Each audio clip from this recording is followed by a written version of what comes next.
dia amb vosaltres. Lectura de l'Evangeli segons Sant Lluc.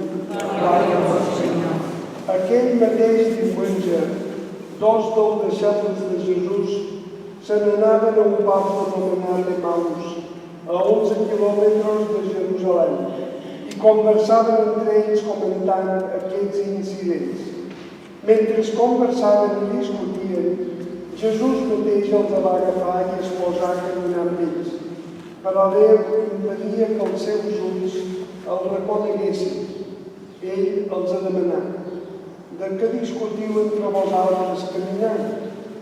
Ells s'aturaren amb un posat de vista, i un dels dos, que es deia Cleofas, li respongué: de tots els forasters que hi havia aquests dies a Jerusalem, tu ets l'únic que no saps el que ha passat?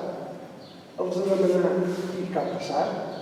Li contestaren: el cas de Jesús de Nazaret. S'havia revelat com un profeta poderós amb obres i paraules davant d'ell i el poble. El gran sacerdot i les autoritats del nostre poble l'entregaren perquè fos condemnat a mort i crucificat. Nosaltres esperàvem que ell seria el que hauria alliberat d'Israel. Ara, de tot això, ja en fa 3 dies. És cert que les dones del nostre grup mos han vigilat. Han anat de bon matí al sepulcre, no hi han trobat el cos i han vingut a dir-nos que fins i tot se'ls han aparegut uns àngels i els han assegurat que ell es viu. Alguns dels que eren amb nosaltres han anat al sepulcre i ho han trobat tot exactament com les dones havien dit, però a ell no l'han vist. Ell els diu: sí que vos costa d'entendre. Quin cos tan indecisos en creure tot el que havien anunciat els profetes. No havia de patir tot això el Messies abans d'entrar a la seva glòria? Llavors, començant pels llibres de Moisès i seguint pels llibres de tots els profetes, els exposava tots els llocs de les Escriptures que es referien a ell. Mentrestant, s'acostaven en el poblet on es dirigien i ell va fer com si seguís més enllà. Però ells el forçaren pregant-lo: queda't amb nosaltres, que ja es fa tard, i el dia ha començat a decair. Jesús entrà per quedar-se amb ells.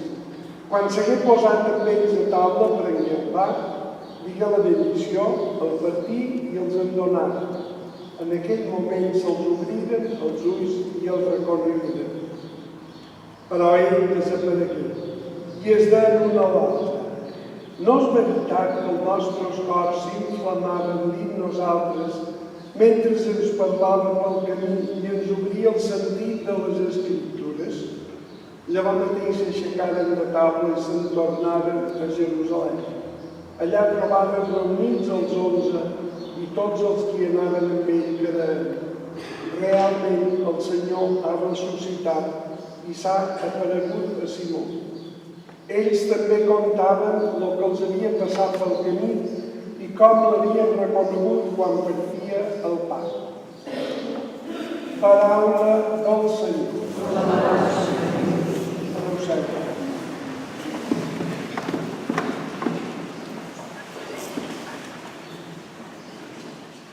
Allà veus, allà sons, allà sonidos, allà imatges també, que les orelles humanes, els ulls humans, no són capaços de sentir.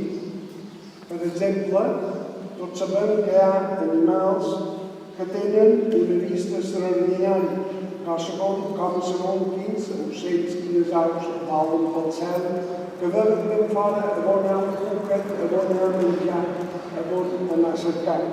Com també els cans tenen un sentit, serà el sentit de l'oïda, un altre sentit que detecten unes persones molt abans que nosaltres els poguéssim sentir. També nosaltres sabem que hi ha unes ondes a dins l'aire que no els veiem, però hi deuen ser, com per exemple les ondes de la ràdio o les ondes de la televisió o dels mòbils.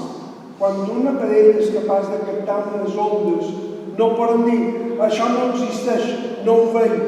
Bueno, deuen existir unes ondes, però és necessari tenir unes antenes, és necessari tenir un aparell capaç de captar aquestes ondes. Per què dic això? Perquè la fe se podria comparar a una d'aquestes antenes que ens poden fer sentir i veure Jesús. No poden dir, jo no l'he vist en els meus ulls, com de Sant Tomàs diumenge passat.